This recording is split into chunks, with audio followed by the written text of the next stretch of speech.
gas မီးဖို့အသုံးပြုမယ်ဆိုလို့ရှိရင်လည်းလုံခြုံအောင်သုံးရမယ့်အချက်တွေရှိရယ် ဘိုးအောင်လို့တည့်ရလေးတွေငိမ့်နေရဲ့တိမ်တွေပြိုတော့မှကျူတည်ရဲ့ဝါစုရဲ့တိတ်ပတိရမီရဲ့ နေ့လေတစ်နာရီလောက်တော့လေရတော့သူတို့ရွာမှာမိုးတွေတအားကိုသေးသွားတာအဲ့ဒါနဲ့မိုးရင်းနဲ့ကိုင်းနေပြီးတော့အခုမှဟင်းမြန်မြန်လေးချက်မလို့ဒါလေးကကြတော့သူတို့အညာ14ရက်ဝက်ဦးတောင်လေးဒီဝက်ဦးတောင်လေးကိုကြတော့ခင်းချင်းဒီမျိုးဒီစင်းလေးနဲ့ချက်မယ်ပြီးလို့ရှိရင်အဖေမိုးရွာကိုသွားခူထားတဲ့ကစွန်းရက်ကလေးကိုကျုံမယ်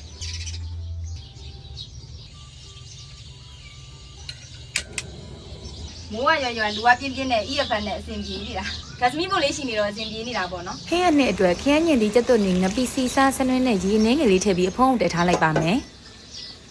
ဒီလိုမျိုးလေ gas မီးဖို့ပဲ33ထင်းမီးဖို့ပဲ33လျှက်စစ်မီးဖို့ပဲ33အသုံးပြုတဲ့သူတွေကလေလုံခြုံအောင်ဂရုစိုက်ရမယ့်အချက်ကလေးတွေရှိရဲ့ထင်းမီးဖို့အသုံးပြုတယ်ဆိုလို့ရှိရင်လေထင်းမီးဖို့ထားပြီးတော့ဘေးနားမှာ